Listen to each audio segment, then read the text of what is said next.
नमस्कार साथीहरू, स्वागत छ यस युट्युब च्यानलमा। लोकसभासँग सम्बन्धित विभिन्न महत्त्वपूर्ण वस्तुगत प्रश्न उत्तरहरू लिएर उपस्थित भइसकेको छु। कृपया भिडियोलाई स्किप नगरिकन अन्तिमसम्म हेरेर साथ दिनुहोला र साथै च्यानललाई सब्सक्राइब पनि गरिदिनु होला भन्दै तपाईँहरूको लागि प्रश्नहरू। 2078 सालको जनगणना अनुसार नेपालमा कति जाति रहेको छ? प्रश्न फेरि 2078 सालको जनगणना अनुसार नेपालमा कति जाति रहेको छ? यस प्रश्नको सही जवाफ रहेको छ 142 वटा जातिहरू रहेका छन्।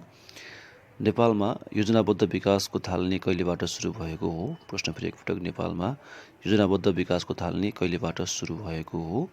यस प्रश्नको सही जवाफ तपाईँहरूले अनुमान गर्नुभयो होला, विक्रम सम्वत 2013 सालबाट सुरु भएको हो। अर्को प्रश्न हेरौँ, टुना फिस कुन सार्क राष्ट्रको राष्ट्रिय जनावर हो? प्रश्न फेरि एकपटक, टुना फिस कुन सार्क राष्ट्रको राष्ट्रिय जनावर हो? यस प्रश्नको सही जवाफ रहेको छ मालदिप्सको राष्ट्रिय जनावर हो। त्यस्तै अर्को प्रश्न हेरौँ, सबैभन्दा धेरै जिल्लासँग सिमाना जोडिएको जिल्ला कुन हो? प्रश्न फेरि एकपटक, सबैभन्दा धेरै जिल्लाहरूसँग सिमाना जोडिएको जिल्ला कुन हो? यस प्रश्नको सही जवाफ तपाईँहरूले अनुमान गर्नुभयो होला, सिन्धुली जिल्ला रहेको छ।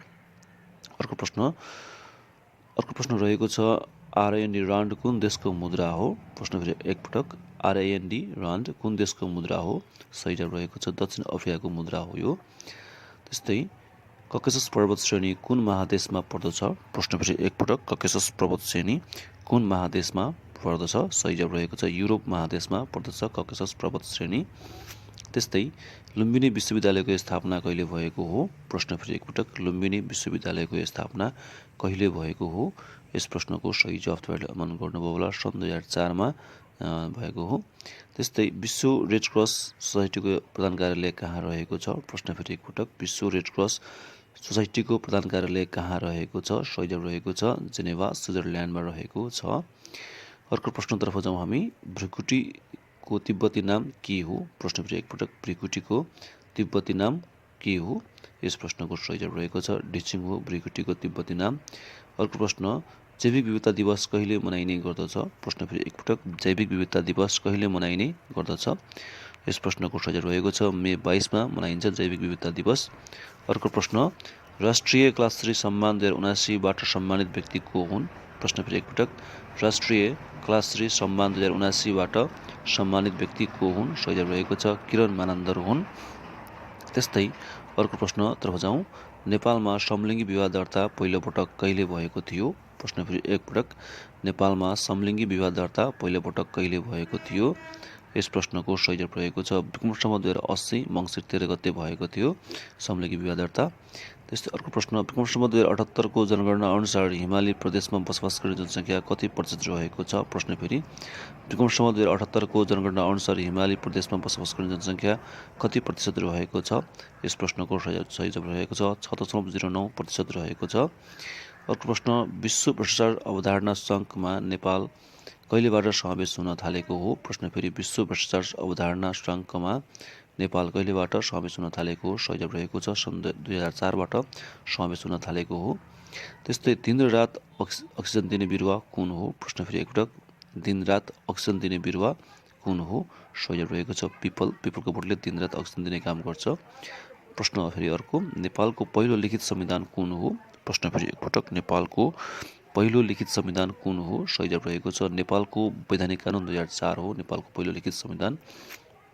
स्थानीय तहको अधिकार सूची नेपालको संविधानको कति अनुसूचीमा समावेश गरिएको छ? प्रश्न फेरि, स्थानीय तहको अधिकार सूची नेपालको संविधानको कति अनुसूचीमा व्यवस्था गरिएको छ? यस प्रश्नको सही जवाफ तपाईँहरूले अनुमान गर्नुभयो होला, अनुसूची 8 मा। त्यस्तै युरोपको सबैभन्दा अग्लो पर्वतको नाम के हो? प्रश्न फेरि, युरोपको सबैभन्दा अग्लो पर्वतको नाम के हो? यस प्रश्नको सही जवाफ तपाईँहरूले अनुमान गर्नुभयो होला, माउन्ट एल्ब्रुज रहेको छ। त्यस्तै गरी अर्को प्रश्न हेरौँ, जय नेपाल शब्दको प्रयोग गर्ने पहिलो व्यक्ति को हुन्? प्रश्न फेरि एकपटक, जय नेपाल शब्दको प्रयोग गर्ने व्यक्ति को हुन्? यस प्रश्नको सही जवाफ रहेको छ शुक्रराज शास्त्री हुन् जय नेपाल शब्दको प्रयोग गर्ने व्यक्ति। अर्को प्रश्न, नेपालमा राणाहरूले कति वर्ष शासन गरेका थिए? निकै नै सजिलो प्रश्न रहेको छ। नेपालमा राणाहरूले कति वर्ष शासन गरेका थिए? यस प्रश्नको सही जवाफ रहेको छ 104 वर्ष शासन गरेका थिए। त्यस्तै गरी नेपालको संविधान 2072 ले कतिवटा स्थानीय तहको अधिकार तोकेको छ? प्रश्न फेरि एकपटक, नेपालको संविधान 2072 ले कतिवटा स्थानीय तहको अधिकार तोकेको छ? यस प्रश्नको सही जवाफ रहेको छ 22 वटा अधिकार तोकेको छ। त्यस्तै गरी अर्को प्रश्न हेरौँ, नेपालमा पहिलोपटक हवाईजहाज अवतरण कहिले भएको थियो? प्रश्न फेरि एकपटक, नेपालमा पहिलोपटक हवाईजहाज अवतरण कहिले भएको थियो? यस प्रश्नको सही जवाफ रहेको छ सन् 1949 भएको थियो। अर्को प्रश्नतिर जाउँ हामी, नेपालमा पहिलोपटक कम्प्युटरको प्रयोग कहिलेबाट भएको थियो? प्रश्न फेरि नेपालमा पहिलोपटक कम्प्युटरको प्रयोग कहिलेबाट भएको थियो? यस प्रश्नको सही जवाफ तपाईँहरूले अनुमान गर्नुभयो होला। विक्रमसम्म 2028 साल जनगणनाको लागि गरिएको थियो। त्यस्तै नेपालको सबैभन्दा सानो मूर्ति कुन हो? प्रश्न फेरि एकपटक, नेपालको सबैभन्दा सानो मूर्ति कुन हो? यस प्रश्नको सही जवाफ तपाईँहरूले अनुमान गर्नुभयो होला। विरूपाक्षको मूर्ति हो नेपालको सबैभन्दा सानो मूर्ति। अर्को प्रश्नतर्फ लागौँ, रानी पोखरीको निर्माण कसले गरेका हुन्? प्रश्न फेरि एकपटक, रानी पोखरीको निर्माण कसले गरेका हुन्? यस प्रश्नको सही जवाफ तपाईँहरूले अनुमान गर्नुभयो होला। प्रताप मल्लले गरेका हुन् रानी पोखरीको निर्माण। अर्को प्रश्न, दूरसञ्चार संस्थानलाई कहिलेबाट नेपाल टेलिकममा रूपान्तरण गरिएको हो? प्रश्न फेरि, दूरसञ्चार संस्थानलाई कहिलेबाट नेपाल टेलिकममा रूपान्तरण गरिएको हो?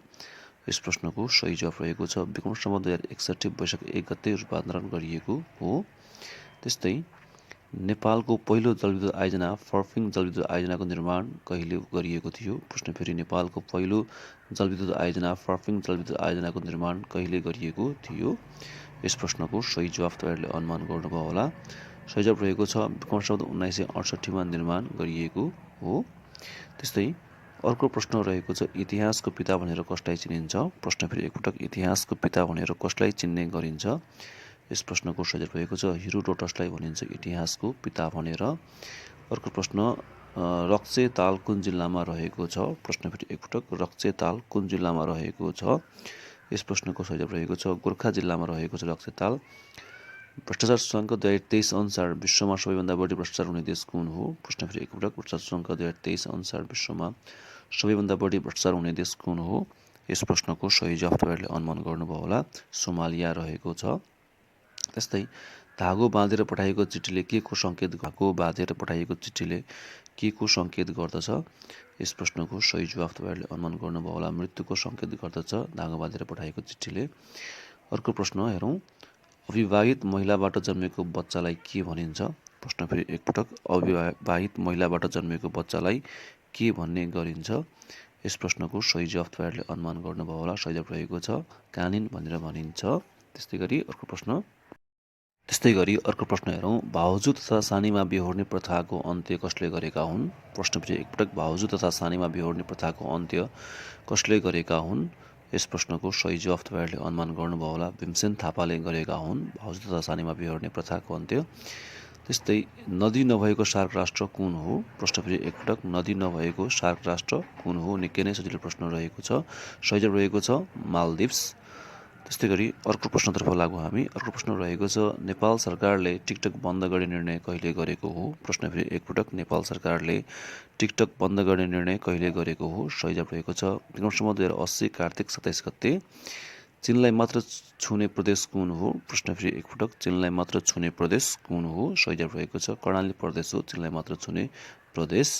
त्यस्तै गरी अर्को प्रश्न, फ्रान्स र स्विजरल्यान्डको बिचमा कुन पर्वत श्रेणी रहेको छ? प्रश्न फेरि एकपटक, फ्रान्स र स्विजरल्यान्डको बिचमा कुन पर्वत श्रेणी रहेको छ? यस प्रश्नको सही जवाफ रहेको छ आल्पस पर्वत श्रेणी रहेको छ फ्रान्स र स्विजरल्यान्डको बिचमा।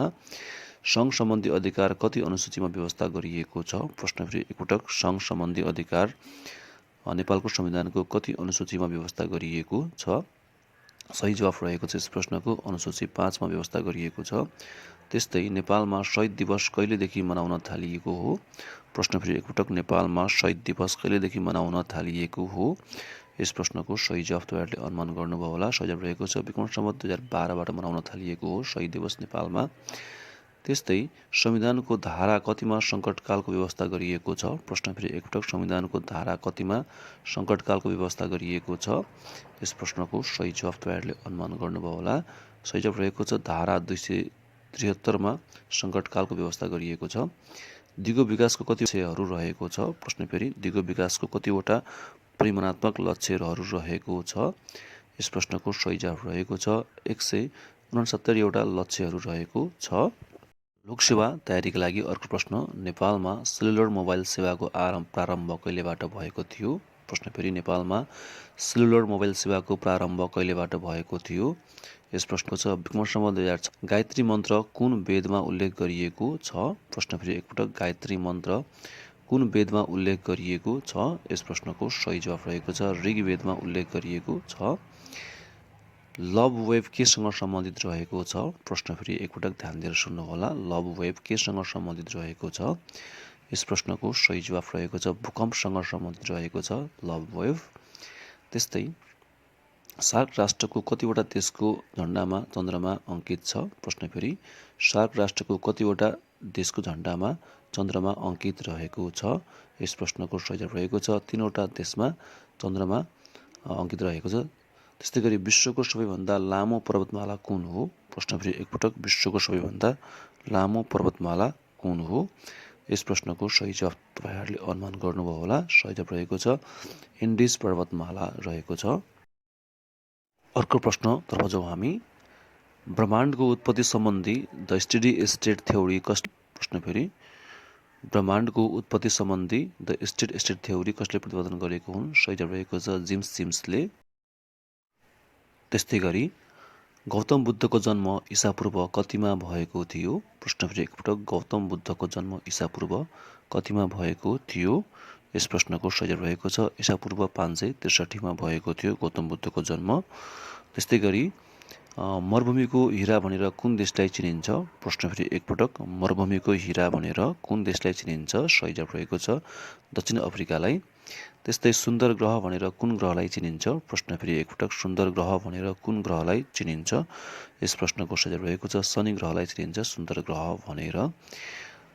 चामलको लागि नेपालको प्रसिद्ध ठाउँ कुन हो? प्रश्न फेरि एकपटक चामलको लागि नेपालको प्रसिद्ध ठाउँ कुन हो? यस प्रश्नको सही जवाफ रहेको छ सिकरबेसी हो नुवाकोटमा रहेको छ। बौद्धनाथ स्तूपको निर्माण कसले गरेका हुन्? प्रश्न फेरि एकपटक बौद्धनाथ स्तूपको निर्माण कसले गरेका हुन्? यस प्रश्नको सही जवाफ रहेको छ शिवदेव प्रथमले गरेका हुन् बौद्धनाथ स्तूपको निर्माण। त्यस्तै शीत मरुभूमि कुन हावापानी भएको क्षेत्रलाई चिनिन्छ? प्रश्न फेरि शीत मरुभूमि भनेर कुन हावापानी भएको क्षेत्रलाई चिनिन्छ? यस प्रश्नको सही जवाफ रहेको छ टुन्डा हावापानीलाई चिनिन्छ शीत मरुभूमिको रूपमा। संयुक्त राष्ट्रसङ्घमा प्रवेश गर्ने सार्क मुलुकहरूमध्ये नेपाल कतिौँ स्थानमा पर्दछ? प्रश्न फेरि संयुक्त राष्ट्र सङ्घमा प्रवेश गर्ने सार्क मुलुकहरूमा नेपाल कतिौँ स्थानमा पर्दछ? सही जवाफ रहेको छ 4थो स्थानमा रहेको छ।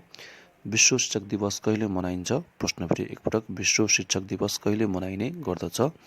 यस प्रश्नको सही जवाफ रहेको छ अक्टोबर 5 मा मनाइन्छ विश्व शिक्षक दिवस। डोल्पो जातिले बोल्ने भाषालाई के भनिन्छ? प्रश्न फेरि एकपटक डोल्पो जातिले बोल्ने भाषालाई के भन्ने गरिन्छ? यस प्रश्नको सही जवाफ रहेको छ काइकी वा तराली भनिन्छ डोल्पो जातिले बोल्ने भाषालाई। सार्कले पर्यवेक्षक भित्राउने निर्णय कुन शिखर सम्मेलनबाट गरेको हो? प्रश्न फेरि सार्कले पर्यवेक्षक भित्राउने निर्णय कुन शिखर सम्मेलनबाट गरेको हो? सही जवाफ रहेको छ 13औं सार्क शिखर सम्मेलनबाट गरेको पर्यवेक्षक भित्राउने निर्णय। पर्वतको सागर भन्नाले विश्वको कुन देशलाई चिनिन्छ? प्रश्न फेरि एकपटक पर्वतको सागर भन्नाले विश्वको कुन देशलाई चिनिन्छ? सही जवाफ रहेको छ बेलायतलाई चिनिन्छ पर्वतको सागर भनेर। त्यस्तै ग्रन्थचित्रको विकास कहिलेबाट भएको हो? प्रश्न फेरि एकपटक ग्रन्थचित्रको विकास कहिलेबाट भएको हो? यस प्रश्नको सही जवाफ रहेको छ 10औं शताब्दीबाट भएको ग्रन्थचित्रको विकास। अर्को प्रश्न सार्कको स्थापना हुँदा नेपालको प्रधानमन्त्री को थिए? प्रश्न फेरि सार्कको हुँदा नेपालको प्रधानमन्त्री को थिए? सही जवाफ रहेको छ लोकेन्द्र बहादुर चन्द थिए नेपालको प्रधानमन्त्री। मानिसको शरीरमा कति प्रतिशत पानी हुने गर्दछ? प्रश्न फेरि मानिसको शरीरमा कति प्रतिशत पानी हुन्छ? यस प्रश्नको सही जवाफ रहेको छ 60% पानी हुन्छ मानिसको शरीरमा।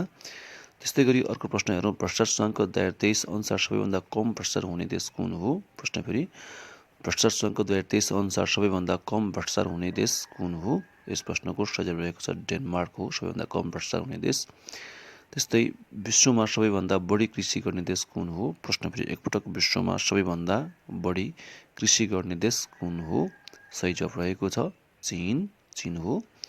त्यस्तै गरी अर्को प्रश्न रहेको छ नेपालको संविधानले सङ्घको कतिवटा अधिकार सूचीकृत गरेको छ? प्रश्न फेरि एकपटक नेपालको संविधानले सङ्घको कतिवटा अधिकार सूचीकृत गरेको छ? यस प्रश्नको सही जवाफ रहेको छ 35वटा अधिकार सूचीकृत गरेको छ।